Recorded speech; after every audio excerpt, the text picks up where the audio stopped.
the next thing we'll talk about is the different types of fulfillment. So there are a few main types when we're talking about order fulfillment.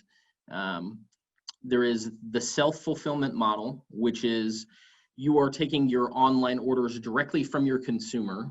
You have your own potentially manufacturing and your own warehouse directly on site in your own location where you hold your inventory, collect the orders, and then upon collection of the orders, you pick, pack, and ship all of the orders that you get all under one roof and ship them out directly to your customer, which could be directly to their house or to a distributor.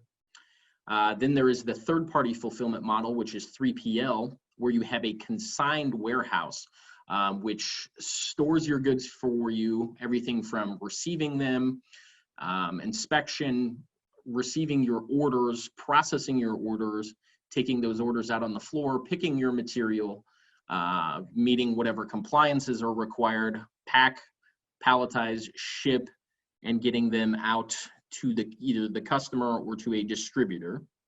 Then there's the Amazon FBA model, where you're sending bulk quantities of goods directly to Amazon on a consignment style basis. So you'd either send weekly or monthly POs directly to Amazon, and then the Amazon software is used to collect your orders directly from your customers, and then Amazon itself will ship your material on behalf of you directly to those channels. And they are responsible then for your inventory, storage, compliances, all of those kind of things. And the final model in that particular thing is drop shipping. So in the drop shipping model, the factory that actually handles the production of your goods is also responsible for the storage, picking, and packing and shipping of your material directly to the customer that orders it, whether that's your distributor or whether that is a direct end user.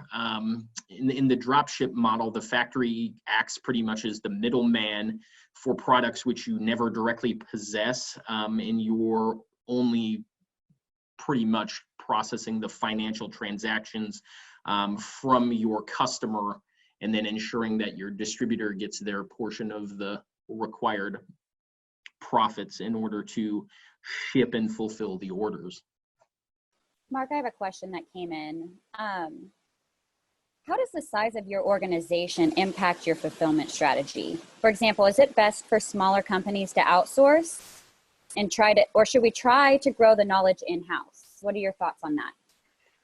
There's a few different things that go into all of that. So when you do a startup, there are definitely some advantages to at first controlling your processes, because you don't necessarily know what your market might look like yet, or the quality of your goods might not be a known entity yet when you first make them. So there are definitely some span of control advantages from when you're just doing a startup and only processing small amounts of orders, to having a direct line of control to all of your inventory, having the ability to be hands-on with all of it and control the quality and basically build your internal processes so you know what you expect, not only when it comes to shipping the goods, but you know what to expect when it comes to receiving the goods and inspecting them and all of those kind of things.